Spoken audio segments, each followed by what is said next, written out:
देश के कई मुख्यमंत्री राजनीतिक और सार्वजनिक जीवन में अपने उपनामों को लेकर बेहद ही लोकप्रिय हैं। मध्य प्रदेश के मुख्यमंत्री शिवराज सिंह चौहान अपने समर्थकों के बीच मामा के नाम से चर्चित हैं, तो वहीं छत्तीसगढ़ के मुख्यमंत्री भूपेश बघेल को काका के नाम से पुकारा जाता है। इसी तरह राजस्थान के मुख्यमंत्री अशोक गहलोत को राजनीति में जादूगर कहा जाता है, लेकिन अशोक गहलोत इन दिनों अपने जादूगर वाले नाम की महिमा को तोड़ते हुए दिखाई दे रहे हैं, जिसके तहत वह अब गारंटी वाले मुख्यमंत्री के तौर पर अपनी नई इमेज गढ़ रहे हैं। राजस्थान के मुख्यमंत्री अशोक गहलोत ने अपने कार्यकाल के आखिरी साल में जिस तरीके से कई गारंटी वाली योजनाएं बनाई हैं, वह भारतीय राजनीति में उनकी गारंटी वाली मुख्यमंत्री की इमेज गढ़ती हुई दिखाई दे रही है। इसी अंदाज में मुख्यमंत्री अशोक गहलोत ने चुनावी वैतरणी पार करने के लिए राजस्थान में मतदान से ठीक कुछ दिन पहले एमएसपी गारंटी कानून बनाने का वायदा किया है। गहलोत के इस वायदे के बाद कई तरह के सवाल राजनीति के आसमान में बादलों की तरह उभर कर आने लगे हैं। इसमें बड़े सवाल यही हैं कि एमएसपी गारंटी कानून बनाने का वादा क्या गहलोत का चुनावी स्टैंड है।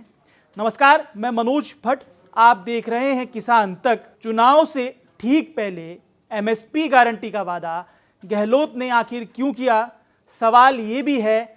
और साथ ही सवाल ये भी है कि एमएसपी गारंटी कानून बनाने का अधिकार तो केंद्र के पास है, तो राज्य सरकार कैसे एमएसपी गारंटी कानून बना सकती है। और सवाल ये भी है कि अगर एमएसपी गारंटी कानून बनाने का अधिकार राज्यों के पास है, तो क्या गहलोत का ये वादा लोकसभा चुनाव से पहले अन्य राज्य सरकारों को एमएसपी गारंटी कानून पारित करने का दबाव बनाने में सफल रहेगा। सबसे पहले एमएसपी और एमएसपी गारंटी कानून का फर्क समझते हैं। एमएसपी को लेकर अशोक गहलोत की गारंटी और इससे अन्य राज्य सरकारों पर कितना दबाव पड़ेगा, इस पर यह पूरी चर्चा है। लेकिन जरूरी यह है कि पहले एमएसपी और एमएसपी गारंटी कानून के फर्क को समझा जाए। मौजूदा समय में एमएसपी यानी न्यूनतम समर्थन मूल्य पर कुल 23 फसलों की खरीद होती है, जिसमें गेहूं, चावल, मक्का, बाजरा, सरसों, चना, कपास जैसी फसलें शामिल हैं। Commission for agriculture cost and price यानी सीएसीपी की सिफारिशों पर केंद्र सरकार इन फसलों का एमएसपी प्रत्येक साल रिवाइज करती है। वही एमएसपी पर फसलों की खरीद के लिए राज्य सरकार नोडल एजेंसियों के तौर पर काम करती हैं। इसके लिए राज्य सरकार प्रत्येक खरीद वर्ष में खरीद केंद्र स्थापित करती हैं। बेशक एमएसपी पर 23 फसलें खरीदने का प्रावधान है, लेकिन कई राज्यों की तरफ से गेहूं और धान की खरीद को ही अधिक तवज्जो दी जाती है, तो कई फसलों की खरीद कुल उत्पादन के 25% तक ही होती है। तो वहीं कई राज्यों में गेहूं और धान की भी एमएसपी पर ठीक से खरीद नहीं होती है। ऐसे में किसानों को कई फसलों का घोषित एमएसपी भी नहीं मिल पाता है। किसान एमएसपी से कम भाव में बाजार में फसल बेचते हैं और यहीं से शुरू होती है एमएसपी गारंटी की मांग। एमएसपी पर फसल खरीद की इस व्यवस्था के चलते देश के किसान कई सालों से एमएसपी से भी कम भाव में फसल बेचने को मजबूर हैं। ऐसे में किसानों को नुकसान भी उठाना पड़ता है।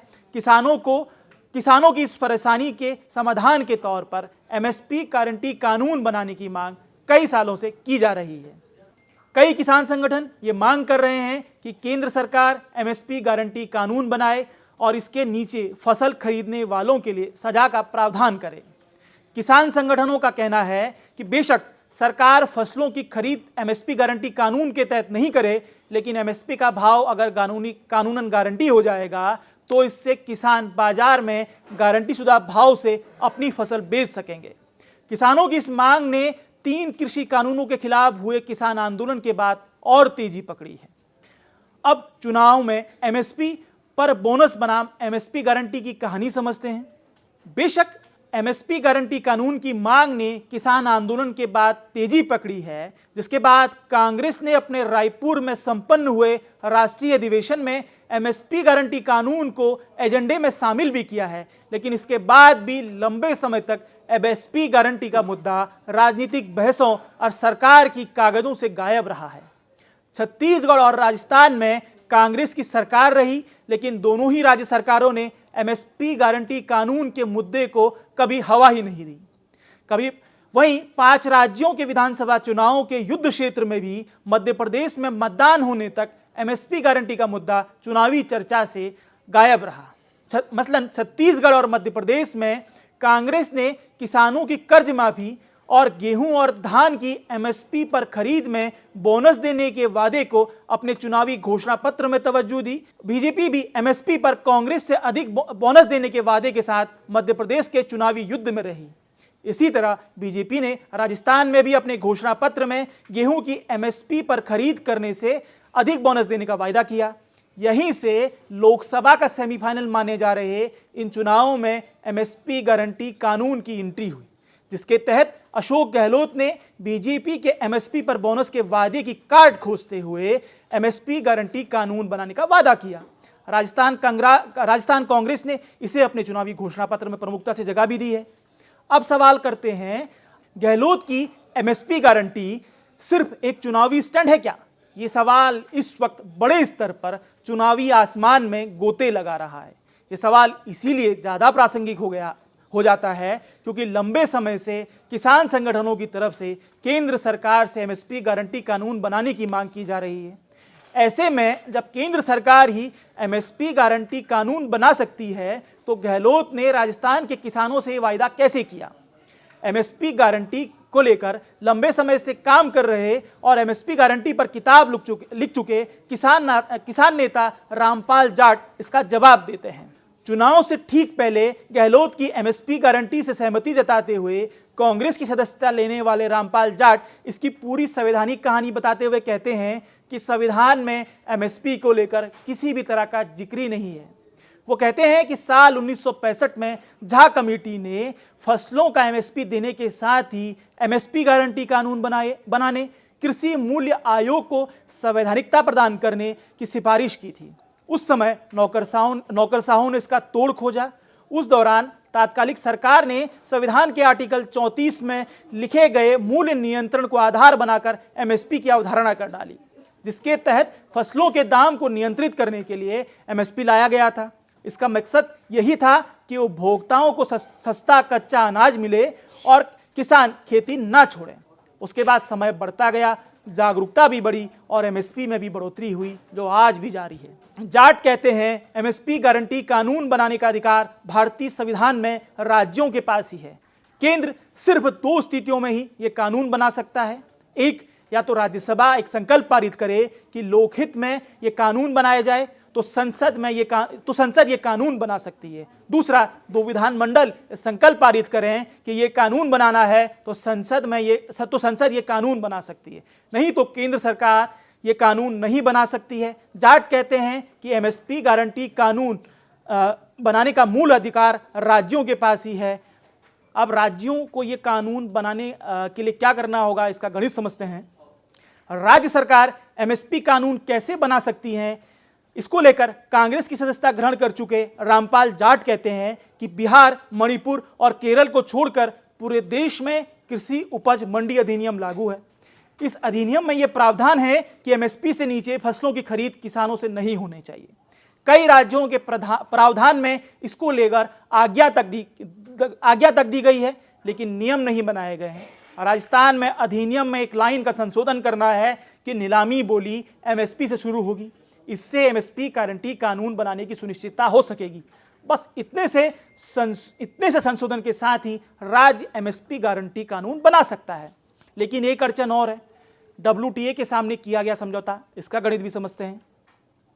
एमएसपी गारंटी कानून बनाने की सबसे बड़ी अड़चन WTA के साथ हुए समझौते को भी माना जाता है।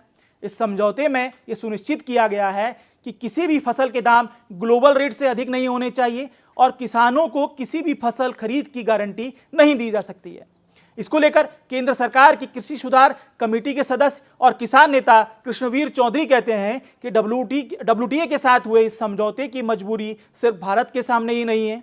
अमेरिका, कनाडा जैसे कई देश WTA के इस समझौते से भी बंधे हुए हैं और वो इसका तोड़ भी खोद चुके हैं।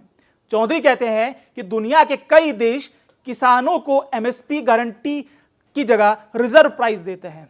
चौधरी इस संबंध का एक प्रस्ताव केंद्र सरकार को भी भेज चुके हैं। अंत में हम जानते हैं कि गहलोत की गारंटी क्या अन्य राज्यों पर, राज्य सरकारों पर दबाव डालेगी।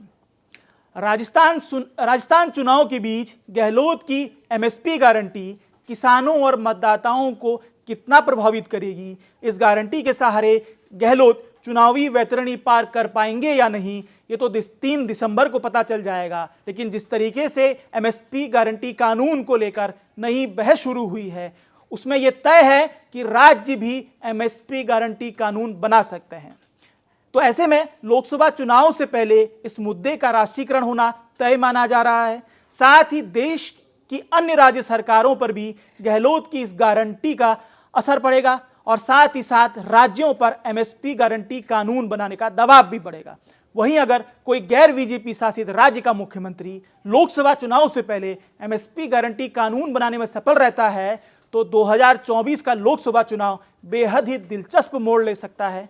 ये एमएसपी की पूरी कहानी थी और एमएसपी की पूरी कहानी आपको अगर पसंद आई है तो इस यूट्यूब चैनल को आप सब्सक्राइब करें, लाइक करें और साथ ही इस तरह की वीडियो देखने के लिए किसान तक पर हमेशा बने रहें। इजाज़त दीजिए, फिर जल्द मुलाकात हो। अगर ये वीडियो आपको पसंद आया है तो इसे लाइक ज़रूर करें। अगर चैनल अभी तक सब्सक्राइब नहीं किया है तो कर लें और नोटिफिकेशन पाने के लिए बेल आइकन भी दबा दें।